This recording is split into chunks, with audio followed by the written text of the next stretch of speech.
Meeting has started.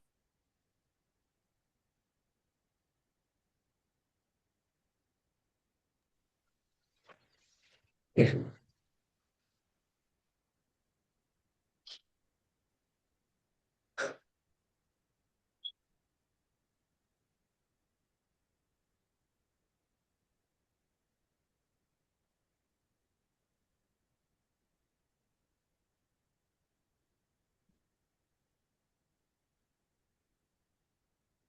Hello, hi everyone.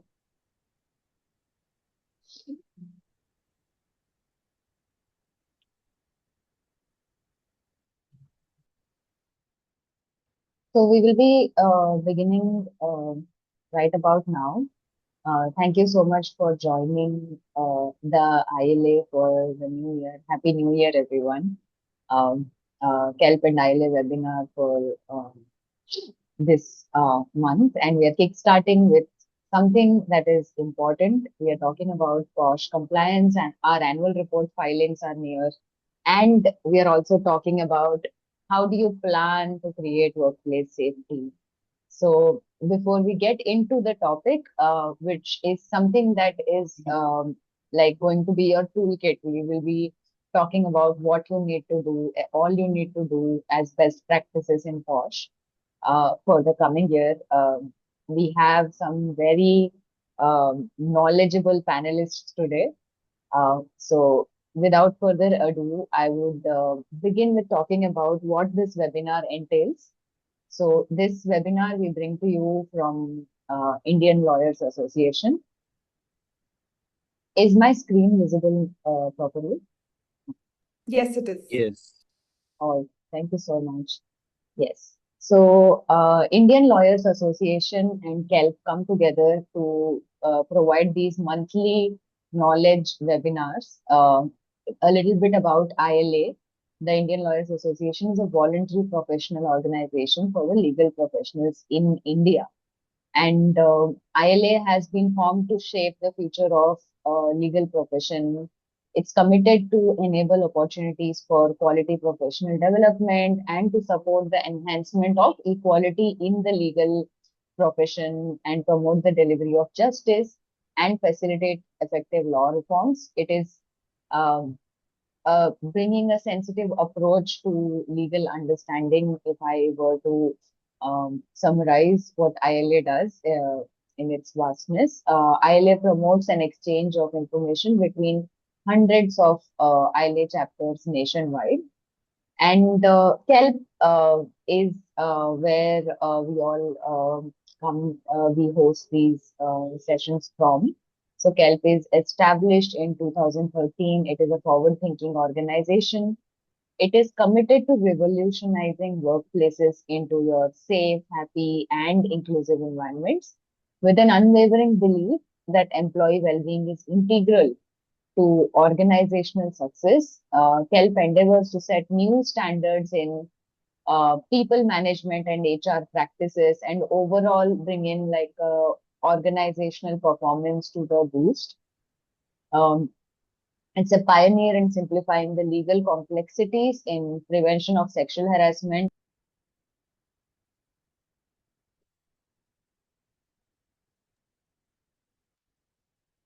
Sorry. Along the way, we also demystify the lens of DEI or diversity, equity, inclusion, which we think is paramount, and it goes hand in hand with POSH, which we will be talking about today as well. We have with us Smita and Swapna.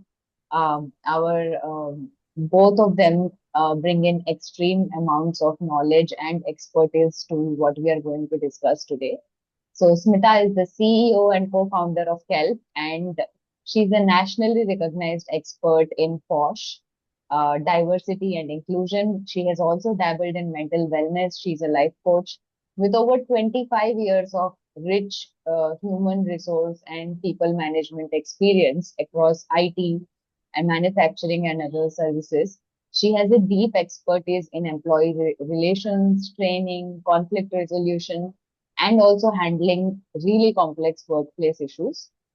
She's a postgraduate from NMIMS and an alumni of IIM Bangalore.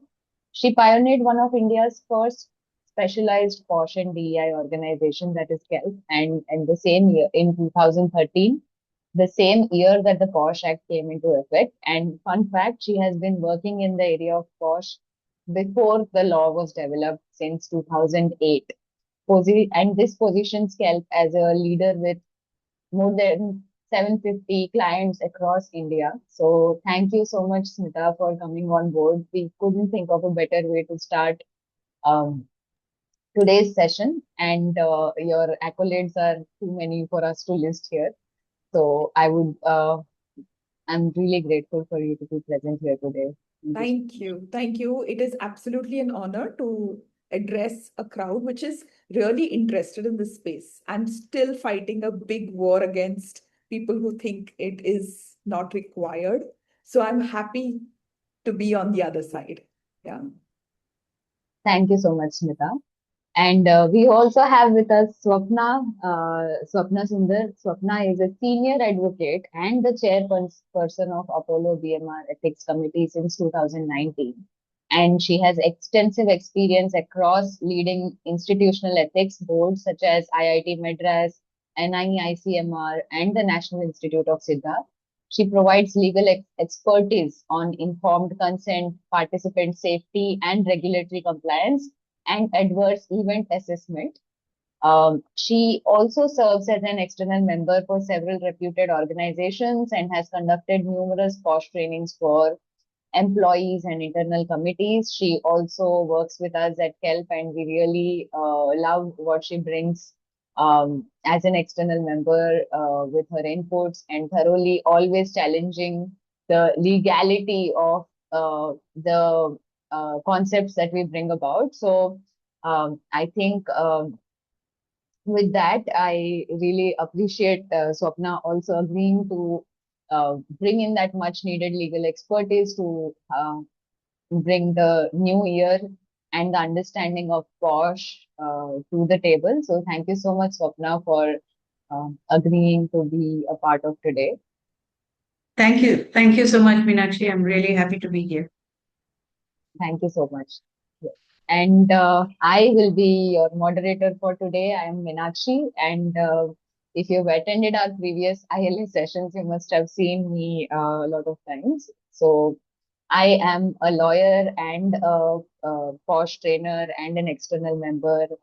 Uh, I have been working with KELP for over 4 years, and I've been an external member in um, multiple organizations, and I create content on POSH and DEI. My understanding of law comes from a sensitive lens, and my master's has been in law and development, which allows us to look at law in a way that we are looking at compliance and a little bit beyond compliance. And how do we understand the application of law and not just a literal strict interpretation of the law that we are talking about. And with that, I would like to introduce the topic for today.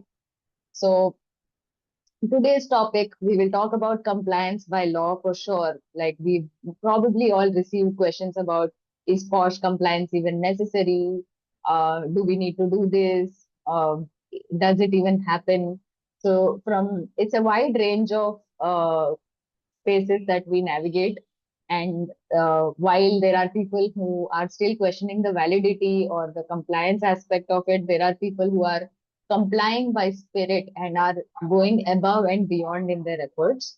So we would love to bring today the compliance aspect because your annual report filing deadline is coming close. I'm sure a lot of people have already filed it. If not, then 31st January is usually the deadline for annual report filing. So what do we keep in mind?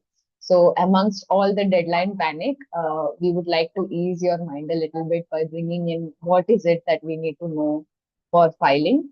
How do you go beyond checking these boxes of compliance? Like, can we go a little bit more than just the law says that you need to do these things, but also the law says you need to keep your workplace safe. So, in this session, we will understand how to create true safety, which is safety by the essence of what the POSH law intends for us to learn.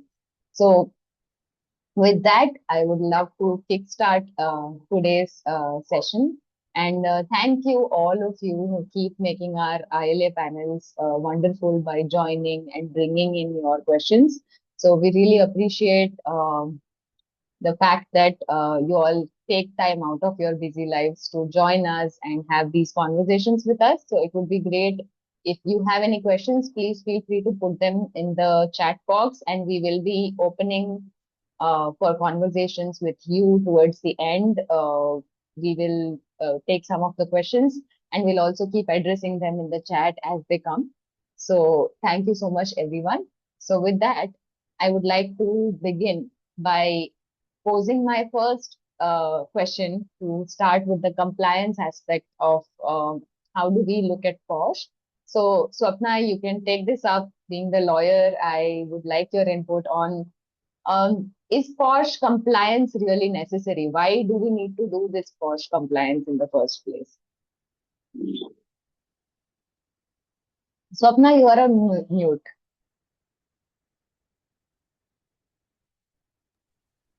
Yes, thank you very much, Meenakshi. And yes, it's very important to be compliant. But there are two ways of being compliant, as you have so nicely put it: compliance by law and compliance by spirit. So I'm going to restrict my answer to compliance by law for now. But why is it important? Because the law says it's mandatory, and the law provides a minimum guarantee that women will be safe and secure in the workplace where they are going to. So that guarantee has to be fulfilled by the institution where they are employed. Right now, the requirement is that there should be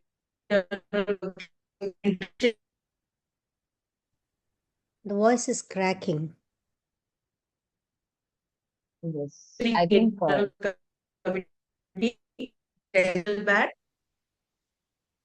Are you able to hear me now? Sorry, Swapna, we lost you a little bit there. Could you repeat? Okay. So I'm saying that as of now, there is a minimum mandatory requirement for every organization with 10 or more employees to have a functioning internal committee that is constituted appropriately. And later, maybe we can discuss that. But right now, as of now, the requirement is of filing the annual report. That is the immediate requirement in compliance. And every company must file the number of complaints received, the number of complaints that have been disposed of by the internal committee, and any cases pending beyond the 90-day mandatory period, and what is the nature of action taken on the recommendations by the employer, and what are the number of awareness programs or workshops conducted by the organization. So this mandatory compliance is absolutely essential, failing which there is a penalty of rupees 50,000 on a continuing basis. So there have been cases where huge amounts like 3 crores and 3.5 crores have been awarded to petitioners when these compliances have not been followed. I think that makes it very clear that the government takes it seriously. Courts also take it seriously. Absolutely. Absolutely. I think rather than like also saying, I really like it how you put it, because um, people say that we are fear mongering, telling comply with POSH, but it's not fear mongering. It's actually really important. Firstly, morally and legally, it is a human being's responsibility to bring in that. And the rather than paying so much in compensation, it's better to get started with compliance, and maybe think of compliance as not a cost but as an investment, right? Towards Absolutely.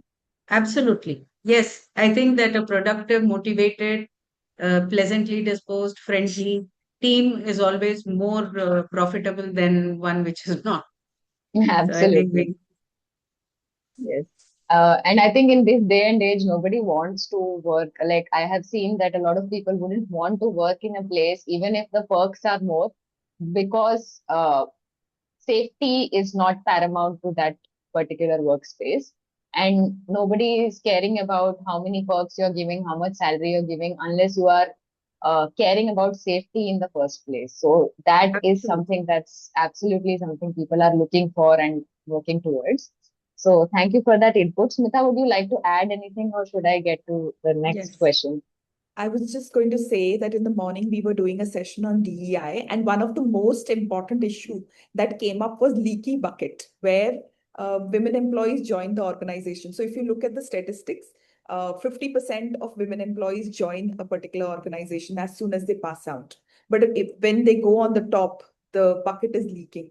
And one of the main reasons is POSH, right? Because they do not feel that this place that I'm working is safe and secure. They don't want to handle this kind of a situation, so they don't want to come to workplace. I'm not saying that's the only reason, but it is a very important reason which organizations should be aware of.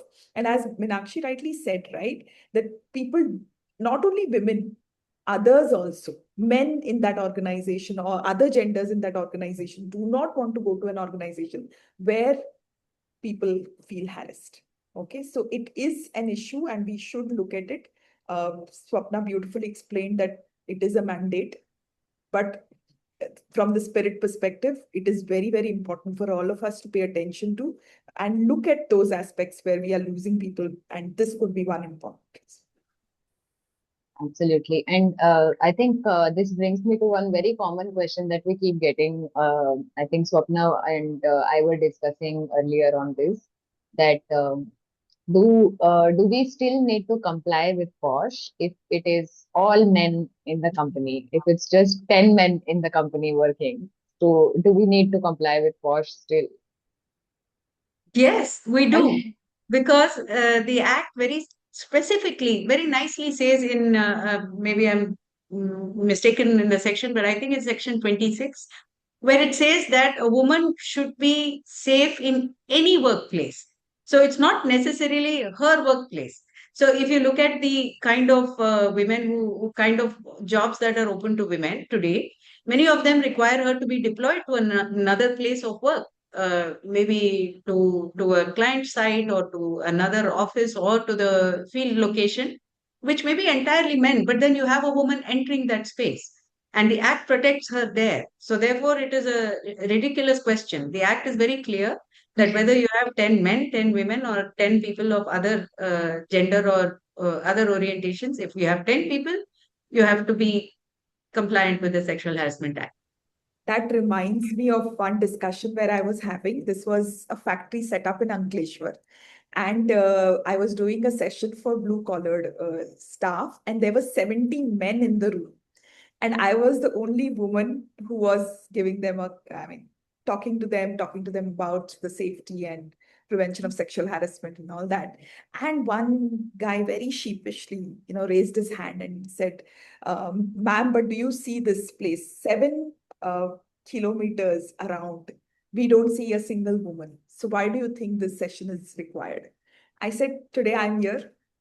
Okay. And it is not only about you and people around, right? It is also vendors, clients who come to your workplace. Okay. Then uh, my intent, and from the spirit perspective that I talk about, I also told them that every citizen of the country should know about this law, because all of us are working, right? We are working to earn our bread, right? So wherever you go, you should have this conversation with your family, with your spouses, with your sisters, everybody, so that people are aware. Still, there's a dearth of awareness. In fact, the Nari survey, which was released by NCW, and which said below 50% of women know about the POSH Act, which is such a sad situation, because there are these men who might have been trained about POSH, or other genders might have been trained. They are not talking to their spouses, their partners, and that maybe that organization is also not talking to them.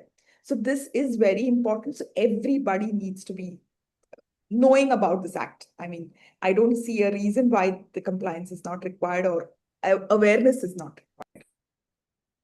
absolutely. And with the digital age, it's not just people who are physically coming into your office, even people who are Right. virtually probably interacting with you. It's not like you've never sent an email to a woman, like, don't tell me that, right? So, I mean, people are working. And also, there is one best practice here that I think Smita working with Smita has highlighted for me is having gender neutral policies and how do we make that legally applicable. So I do hear the fact that compliance is only for women, the law is only for women. By that extension, trans women, we do have the law. But how do we create a safe space then? If it's all men in the company, it's not like men don't require workplace safety and they're suddenly um, immune to sexual harassment or immune to any of the harassment that occurs. So, do we create, say, gender neutral policies? What are the ways in which people have worked in these situations? With Smita, maybe you could highlight, and Swapna, you can add legal thought process that you have around that. You'll have to repeat the last point because I'm sorry I lost you for a few seconds. Yeah, I was saying about bringing best practices in companies where it's more men and less women. So, how do we look at safety of men also in those situations? Absolutely. More men, less women, I think doesn't matter. Everybody should be covered, as M mentioned, and we actually at Kelp support organizations which 99% of them are have gender neutral policies. So safety at workplace is non-negotiable for anybody. Now, safety is a very broader umbrella. It can be prevention of sexual harassment is actually a part of it. Now, from that perspective, what is it that we can do? We should ensure that the policies are available, but as the law mandates, it only covers women employees. We can extend the code of business conduct. Now, there are code of business conduct policies which are put forward very clearly in many organizations that we work, which covers men and other genders. It should be called out clearly. Employee awareness, manager awareness, leader awareness, HR awareness should be created that we cover both all the genders. I'm sorry when I'm saying both. I also need training all the time and reminder all the time. We cover all the genders. We are consciously working towards not only creating policies, but also training our leaders that only preaching is not good enough. We need to put this into practice. How do we practice? Should we only have HR team come and conduct training programs or hire an external member once in a while and do the program? No, it should be exhibited through their body language. It should be exhibited through their behaviors. It should be exhibited through the tone, conversations they are having. We should also do something once in a year as a reminder. Okay, we don't necessarily have to conduct awareness programs, but there could be various methodology that we can bring in, right? It could be short quick bites, it could be some street play, it could be a theater based conversation. A lot of organization engage in e-learning because larger organization you can not get everybody into a classroom, it becomes difficult, but there could be a method where they could do short videos, e-learning. There are various methodology. I feel if there is an intent to do the right kind of conversations, right kind of promotion, there we are sorted. But the problem is intention many a time is missing. Actually, I would want to share, and thank you, M, for giving me this platform. I was recently discussing this with one of the persons who's not implementing POSH as per the law. Okay, so while they have done check in the box activity, I'm not very happy. So I was having a very heart to heart conversation that why not? So the reason, which is really sad, they said that few years back, they had got some frivolous complaint against one of their senior leaders, and they are very scared after that to be implementing or talking about it in employee awareness and all that, which is such a sad state. I mean, somebody did something wrong. Like it's like saying that I won't drive a car because I had some minor accident 10 years back. Is that even a right thought process? So Yeah. uh, In it fact, if they have complied with POSH, then they can also take that malicious complaint into account and take action against it. But if you're not complying, you can't take any action also. You are unfortunately, just, I really don't know how to explain that to people. Sometimes it was such a dead wall, Meenakshi. I can't tell you. I mean, I was like breaking my head on the wall. Then I said, "Thank you very much. I don't think we should deal with this at all." yeah. So legally, Swapna, how do you see it when we are creating, say, misconduct policies that also align with the POSH policy, bring that also into the scope, and include men and other genders, non-binary people, everyone. Swapna, you're again on mute. Legally, of course, sorry about that. Legally, of course, there is a little bit of a confusion there, and we have to be clear about. So while I, in principle, accept that there should be a gender neutral policy, in fact, I accept that there should be a gender neutral law as well.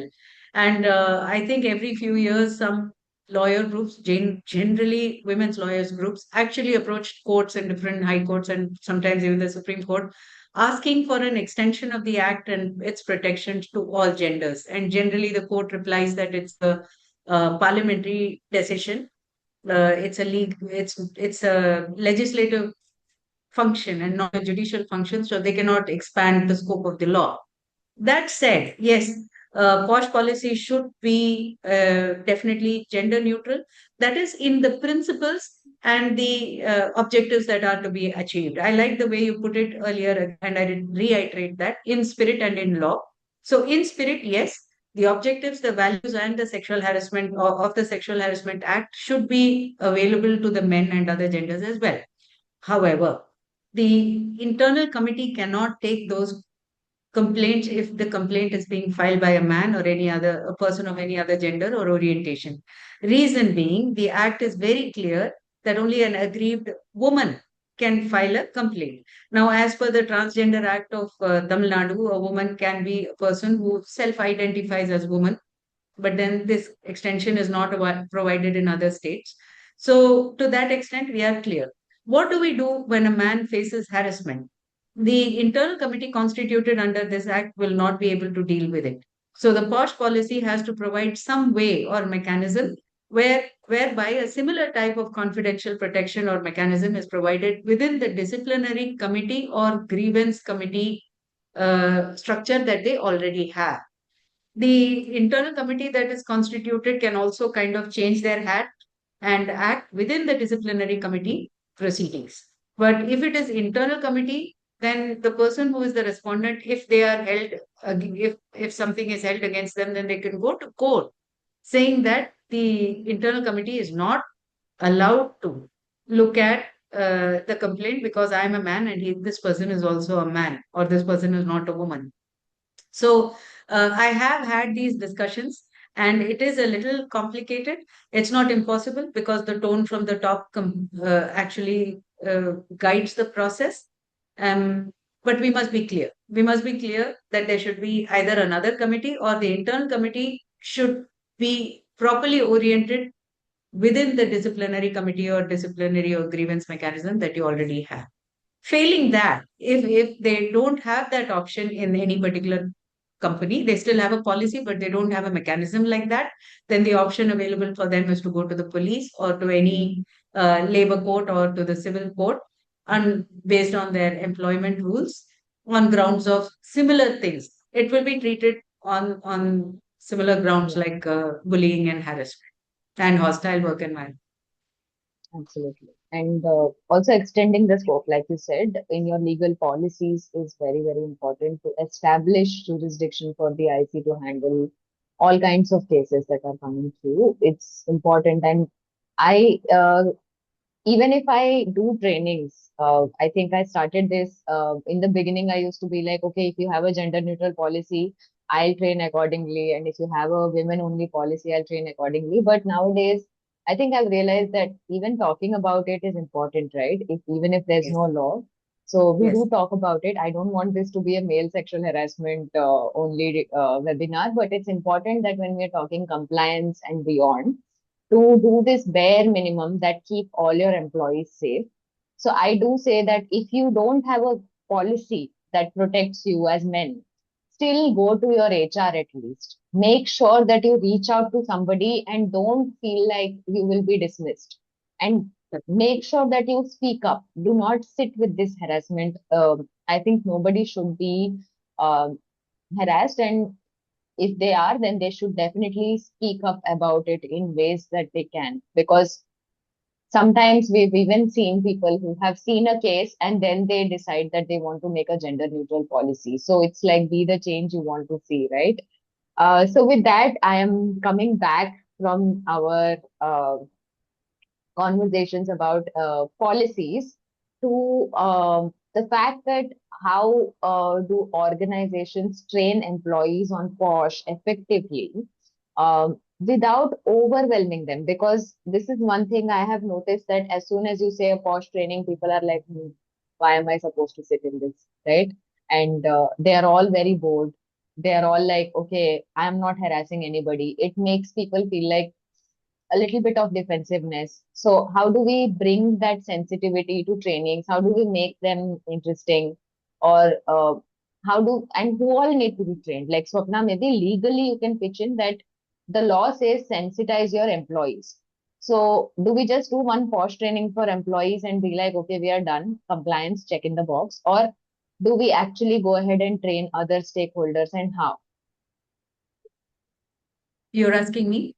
Would Yes, you like me to answer that? Yes. yes, yes. So when were again going back to the law, the letter of the law says it's mandatory to train all employees periodically. So therefore, there is no option to say no. And this also means that if a certain employee is deliberately missing such sessions or refusing to attend such sessions, then it is the job of the employer to make him attend. It's not a choice or an option either of the employer or the employee to attend or not attend. That said, yes, it is a little bit of a stress point for both the employer and the employee. I think it entirely depends on how we approach it. I think Kelp has a nice way of approaching. We have a lot of case studies. In many other training formats that I have seen, it is truly boring. One. And second, law is a dry subject, seriously. Uh, so I can understand section this and section that. Yes, it is dry. But the second thing is, it's more important to train in the spirit. I think it's very difficult for employees to remember sections and numbers and this is okay, that is okay, this is prohibited, that is prohibited. Rather than that, it's more interesting to hear case studies, debate on it, and get an overall inclusive value and objectives of the act. I think that should be more the focus. In fact, I've experienced this that after one or two trainings where they have actually enjoyed the participation, they've actually approached me and said, "Do you think I could be trained to join the internal committee?" That's happened. Not only that, I've also seen recently that the men do feel a requirement, senior men, and I'm not saying that because they are men, but more because they are senior. I have seen that there is a big gap between the middle managers and the new entrants who are coming in.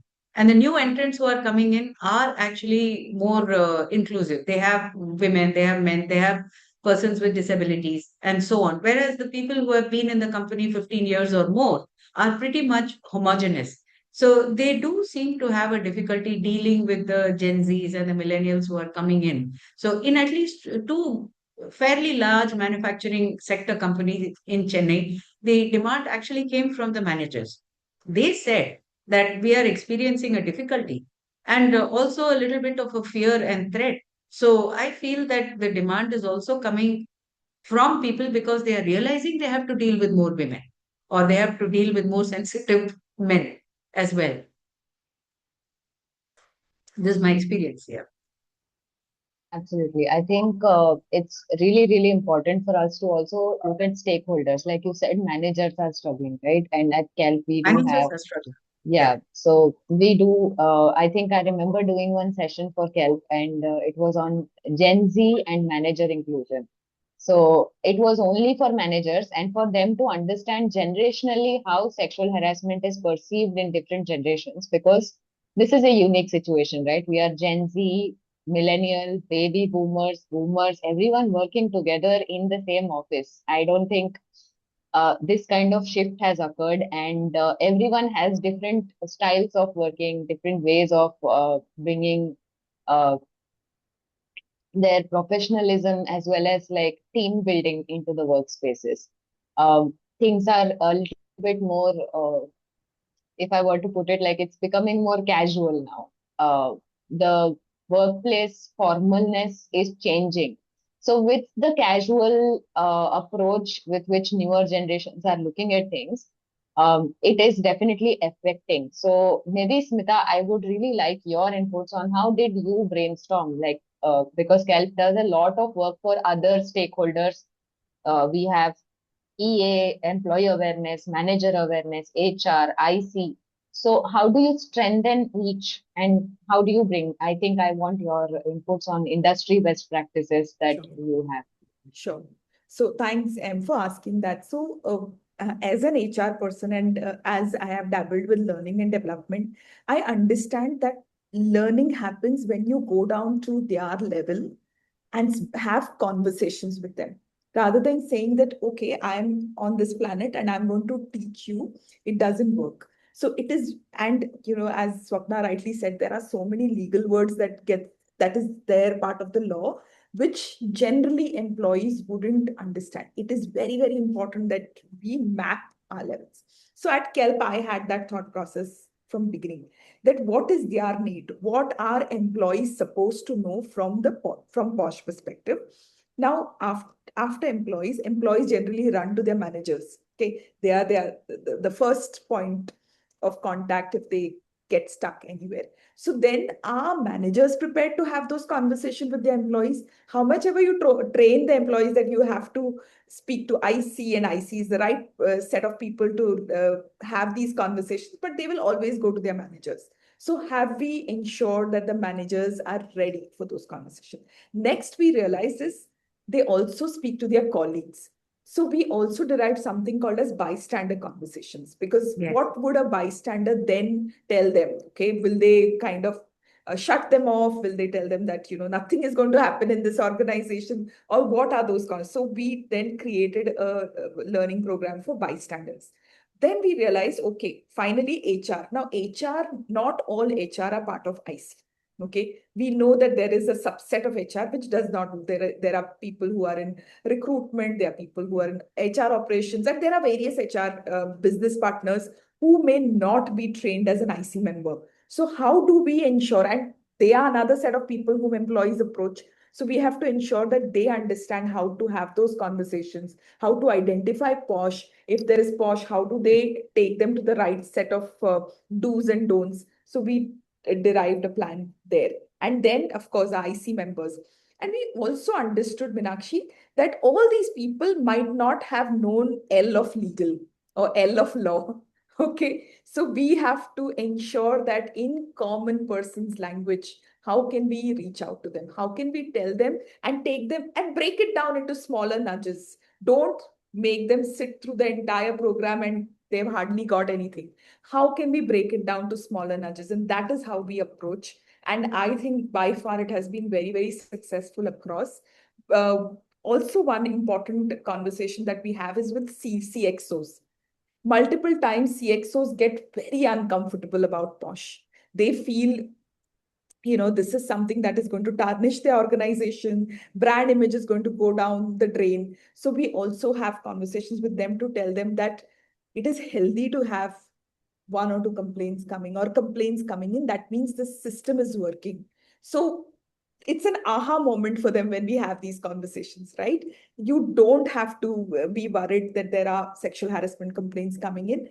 It doesn't point towards you that you are doing a bad job. It means the system that you've put through is working. So these conversations all have come over our 13 years that we have set up or running POSH. We realize over a period of time that how this works. Absolutely. Yes. I I think there are questions coming now.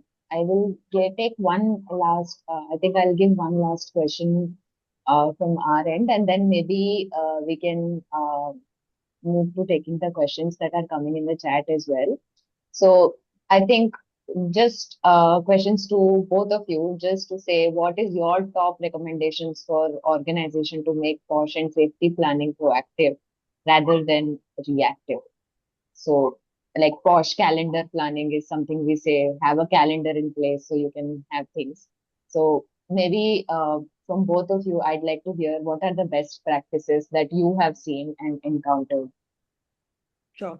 Swapna, I can go first. And So as M said, we are in January. POSH annual year is Jan to December.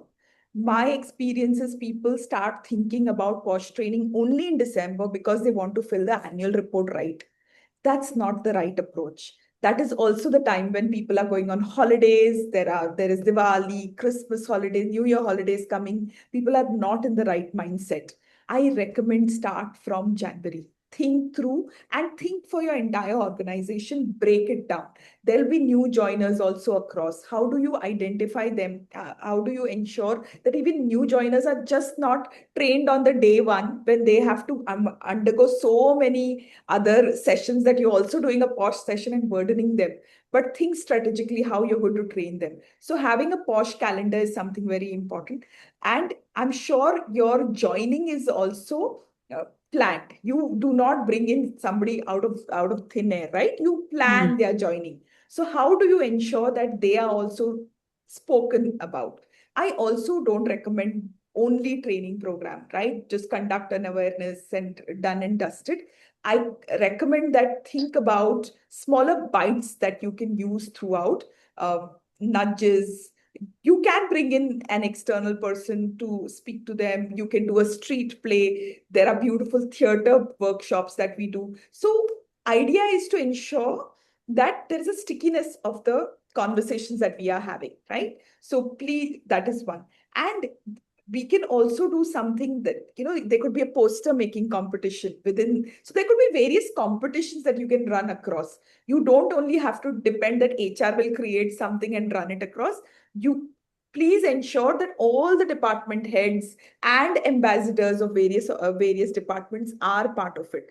Ensure we get participation not only from the lawmakers or compliances folks, but go to the employee level, get them to participate it and run it. So it will be for the people, by the people. There is more stickiness there.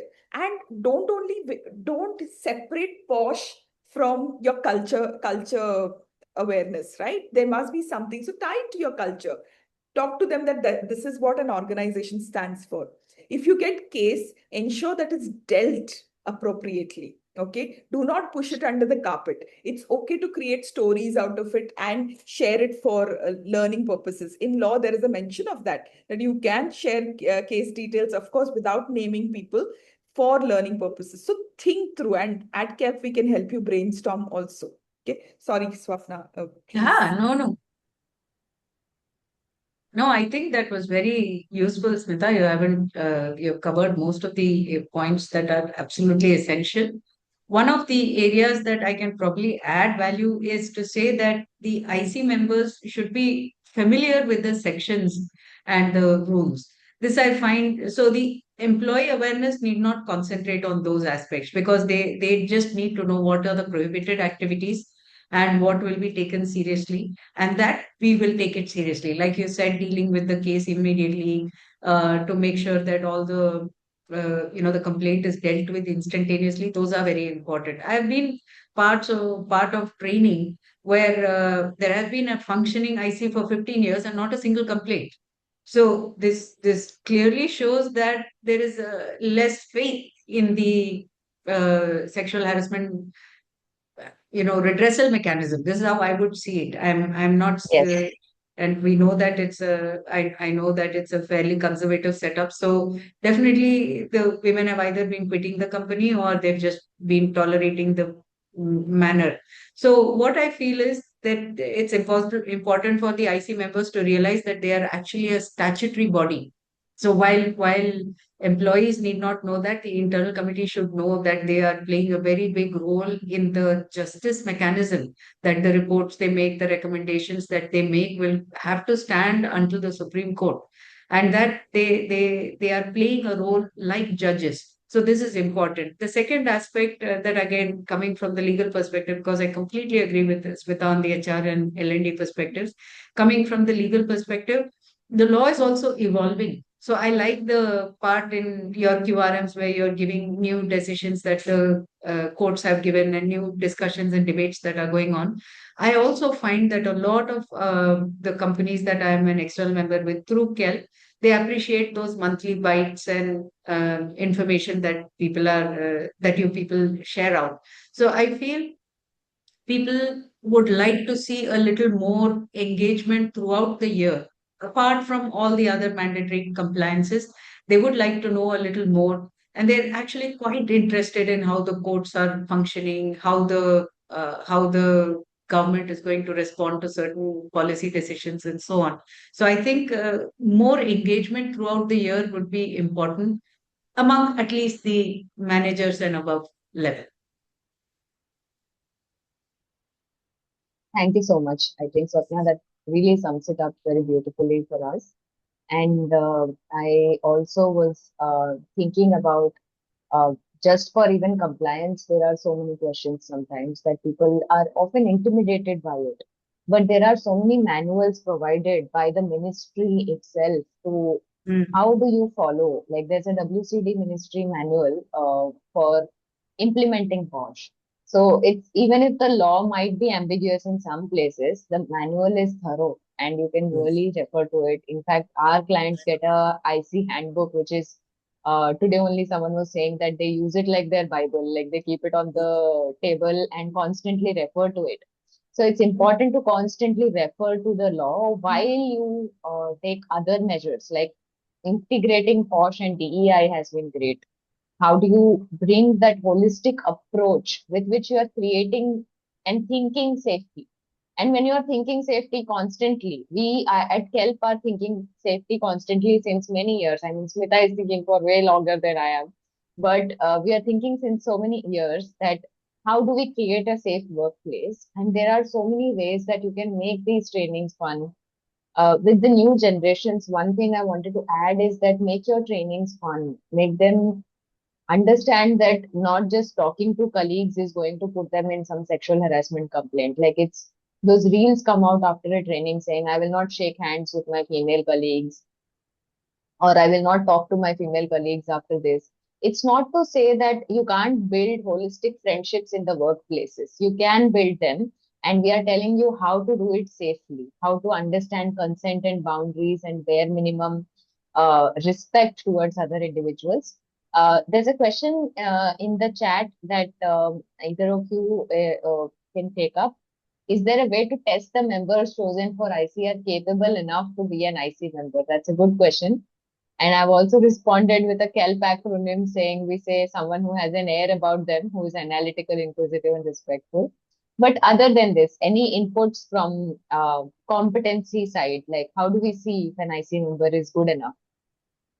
Great question, Varsha. Richa. I would want to only say that skills can be trained. The most important thing that we have to look for is an mindset. So if you have an IC person who has a great mindset, we can train them for IC skills. Okay, it's not difficult. Now, how do you get to know about a person's mindset is when HR teams or senior leaders are watching them in difficult situations. How do they react in difficult situations? Okay, do they lose their cool? Do they handle it tactfully? So these are some things that I recommend our HR folks when they are nominating, or leaders when they are nominating, to look for. And I also request them that please pick up those people who are not extremely busy. Because if they are extremely busy, then you don't get the required outcome that is required when a case comes in, right? So other things are trainable and can be trained. Over to you, Swapna. My answer, again, coming from the legal perspective, is that if the law or parliament only wanted trained lawyers and judges to deal with it, then they would have made it so. It is the idea that there should be employees, it should be a peer group that is going into this inquiry, means that we must have uh, you know, I don't want to say untrained, but I want to say lay persons who have been oriented and trained in the law. The idea is to have employees with their diverse perspectives, with their clarity come in. So the act itself simply says anybody who is interested in the welfare of women. So at the first level, that is very important. It will be difficult to work with someone who says things like, "Why don't we have a men's day?" and women's rights are all there, and women can do everything. Why are they fighting for extra rights? We could probably leave them out for a couple of more years. So yeah, that's my perspective. Right. Thank you so much. We also have some legal questions coming in, which I have answered to the best of my understanding. Okay. Training sessions, if conducted online, and if they only have Excel sheet as supporting document, is that enough for annual report filing? So, a screenshot or attendance sheet is usually enough, in my opinion, for show annual report filing. Swapna, do you agree with that? Again, I think the law leaves that a little open because they expect the employer to know what is the best way to do it. So periodic training, but then they don't say periodic physical training of 3 hours every quarter, is not the way that the act specifies. So the understanding is that the employer and his team are probably aware what is the best way to impart the knowledge to their team. So if they Yes. feel that they are newly inducting women, so there have been a couple of companies that I'm working with where they are newly inducting women in the company, believe it or not, in Tamil Nadu. So they in such companies, I actually have told them they should do it more often. So every month or so, because there are new women coming in, new senior officials as senior positions and so on. So it depends on that. If it's a well-structured company, it has a culture of ongoing um, orientation in employee awareness and so on in POSH, then perhaps online is fine. But if that's a new company with new policies, new leadership, new ways of corporate mandate, bringing a corporate culture and so on, then perhaps physical meetings in smaller groups, more intense, maybe even off-site would be required. I just want to add here with an example. I had a case a few years back where the complainant was not happy with the outcome of IC and she escalated to state commissions of women. So the IS officer there had called the entire IC. And in front of us, the IS officer asked this woman, saying, "Were you ever trained on POSH?" Okay. Now that made siren go in my head that this is how it will happen. So will that woman say yes or no? Good All point. right. Good point. So keep that in your mind. Do you have enough and more evidences tomorrow to prove that this woman was trained or no? Okay, I Yes. understand Excel sheet. It's perfectly fine, no problem. Till the time we don't get case, Excel sheets are fine. All right. But the moment if one of the employee goes to the court or goes to the higher authority and says that I was not trained, do you have enough to defend yourself? I would really recommend you to think about that. Yeah. Right now, go ahead, file with the Excel sheet, no problem. But in future, please ensure that you have enough and more evidence to defend yourself. I hope that helps. Very good point. Very Yeah. good point. Yeah. Yes. I think Richa had hand up. Would you want to ask your question? We are getting a lot of questions on the Yes, chat as well. yes, Meenakshi, if that is okay. Yes, It's please. an extension of my question which I've asked. So thank you, Smita and Swapna, for adding your thoughts there. My concern is with small entities or wherever the organization, anyways in organizations, the female population is not so great. And again, uh, Posh demands 50% of females in that, right?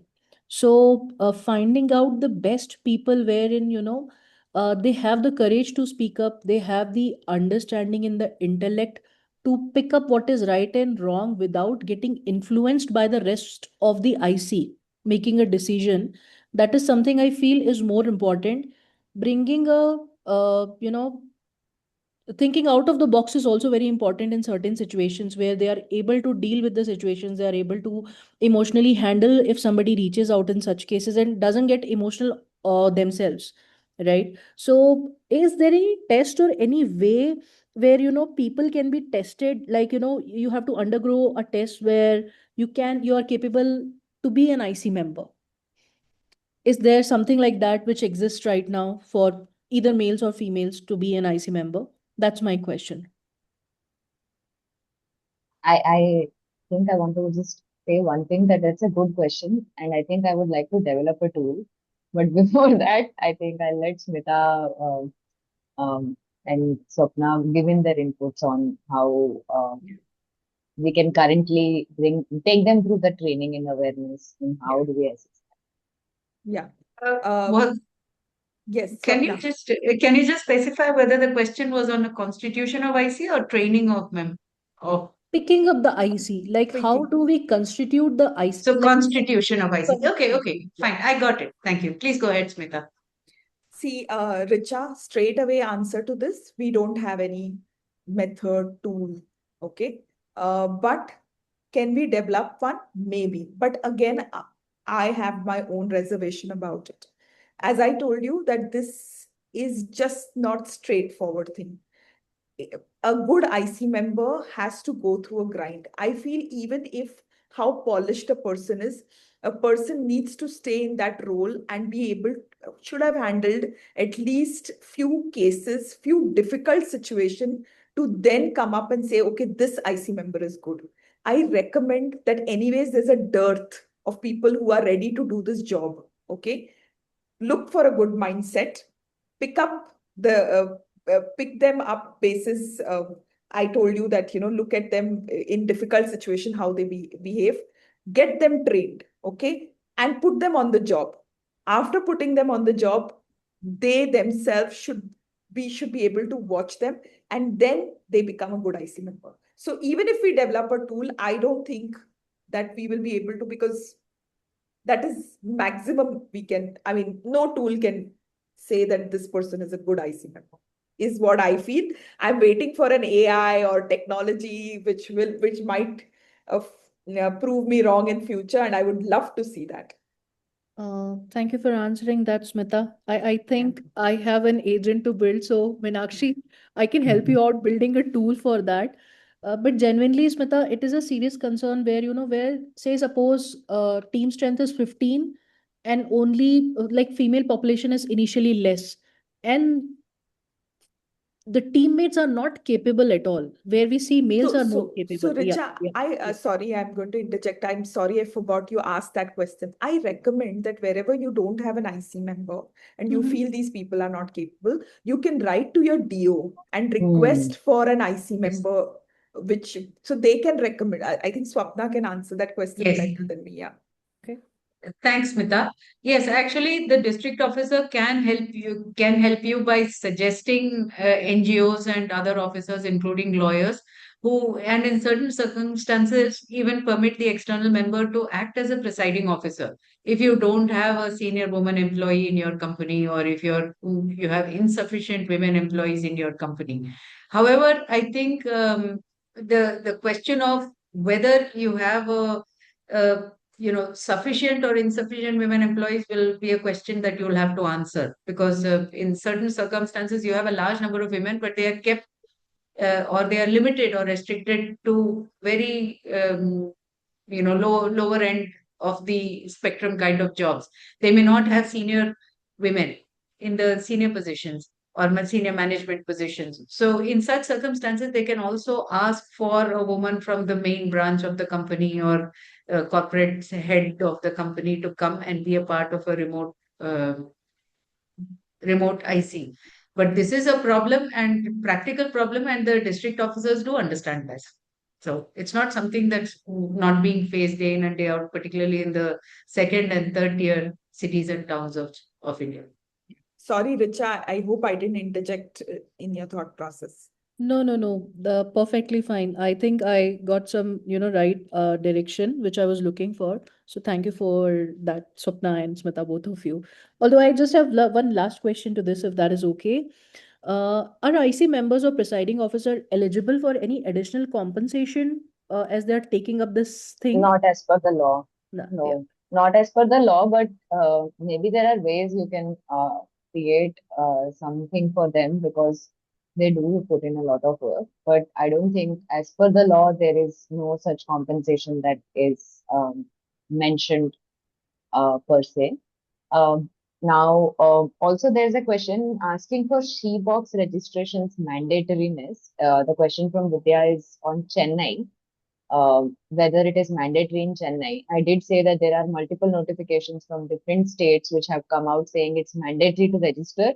No official statement as such has come, but it is a good practice to just register it because there is no harm in registering in SHE box. I just wanted to reassure that whether it's mandatory or not, it is important to have that as a tool so that there's a single window management system of complaints. The tool has been created for you to have a streamlined system where even the um, ministry wants to make sure that everyone is compliant with POSH and we can find ICs. And if you have your internal committee, even a person who is probably facing harassment, who is probably not from your company, but from the hands of people in your company, they can also find your details and file a complaint, right?